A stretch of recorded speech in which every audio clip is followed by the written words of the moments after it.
बृहद स्केल पर जो एनएसआईटी जिस एजेंसी ने जिसने कंडक्ट कराया, उनसे भी हम लोग अभी पूछताछ कर रहे हैं कि क्योंकि जो सॉफ्टवेयर थे उसमें कहीं ना कहीं जो है मालवेयर डाल करके या उसके माध्यम से ही कहीं ना कहीं जो है ये गड़बड़ी किस तरीके से हुई है, अभी ये जांच का विषय है। मैंने बताया इसमें हम लोग साइबर जो एक्सपर्ट्स हैं उनका भी हम लोग सहायता ले रहे हैं कि किस तरीके से जो है ये पेपर इतने बृहद पैमाने पर एक सेंटर में मान लीजिए हो सकता है 2 सेंटर में, बट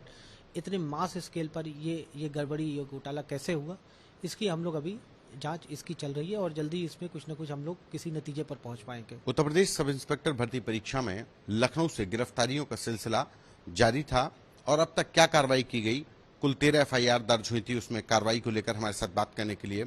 डीसीपी साहब मौजूद हैं, कासिम आबदी सर। सर, लखनऊ में जो पुलिस भर्ती जो परीक्षा हो रही थी उसमें गड़बड़ियां आई, कितनी अरेस्टिंग्स हुई, एफआईआर कितनी हुई और अभी तक इन्वेस्टिगेशन में कहां तक पहुंचे हैं?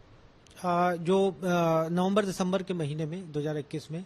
सब इंस्पेक्टर्स भर्ती की सीधी परीक्षा थी और जिसमें डीबी पीएचडी के दौरान कुछ गड़बड़ियां पाई गई और भर्ती बोर्ड द्वारा इस संबंध में महानगर में एफआईआर दर्ज कराई गई थी, जिसमें कुल 13 एफआईआर महानगर थाने में दर्ज थी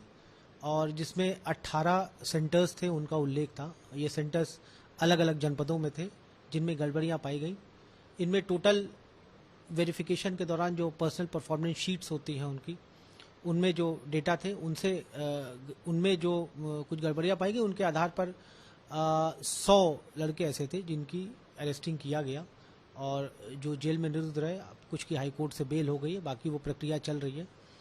इसके अतिरिक्त अभी जो केंद्र व्यवस्थापक हैं उनके विरुद्ध, क्योंकि वो भी नामजद थे उसमें, उनके विरुद्ध अभी विवेचना अभी प्रचलित है। उसमें भी साक्ष्य संकलन की कार्रवाई चल रही है। अरेस्टिंग की कार्रवाई, साक्ष्य संकलन कार्रवाई के बाद अरेस्टिंग की भी कार्रवाई की जाएगी। अभी तक अगर हम ये देखें कि इसमें चूक कहां से हुई, कैसे गड़बड़ी हुई थी? जैसा कि मैंने आपको बताया कि ये बृहद स्केल पर जो एनएसआईटी जिस एजेंसी ने जिसने कंडक्ट कराया,